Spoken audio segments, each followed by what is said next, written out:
नमस्कार.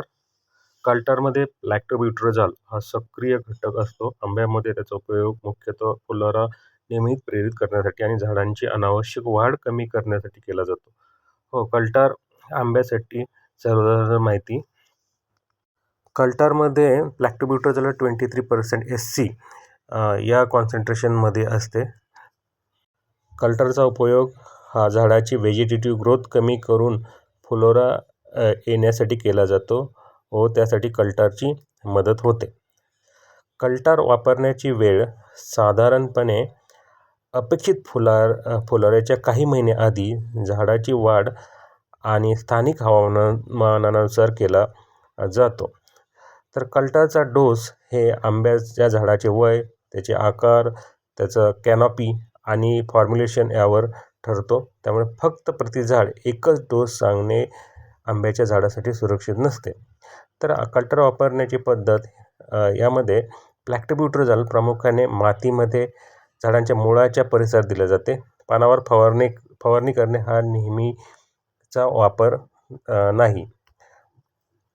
तुम्ही आंब्याच्या झाडाच्या वयानुसार, आकारानुसार, त्याचे प्रमाण आणि जातीनुसार म्हणजेच केशर, हापूस इतर यानुसार त्याचे प्रमाण वेगवेगळे ठरते व त्यानुसार ते देण्यात यावे.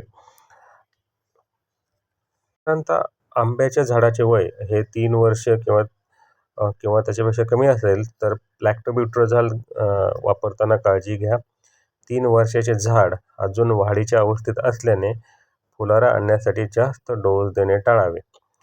तसेच 3 वर्षाच्या केसर आंब्यासाठी सध्या मुख्य उद्देश झाडाची मजबूत फांदी कॅनॉपी तयार करणे हा असावा. लॅक्टोब्यूट्राझोल देऊ नका.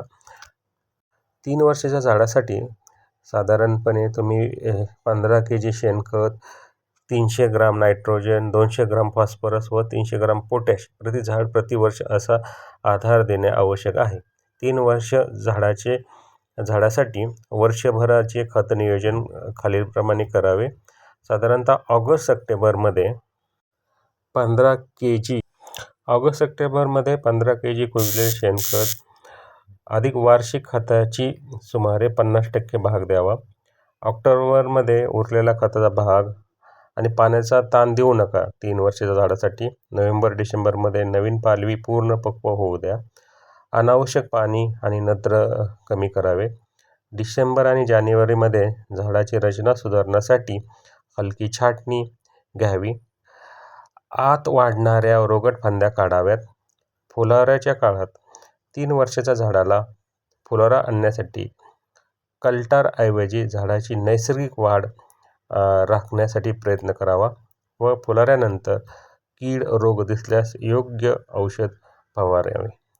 तसेच मार्गदर्शक शिफारसीनुसार तरुण आंब्याच्या झाडांना खत 2 हप्त्यात देणे आवश्यक आहे.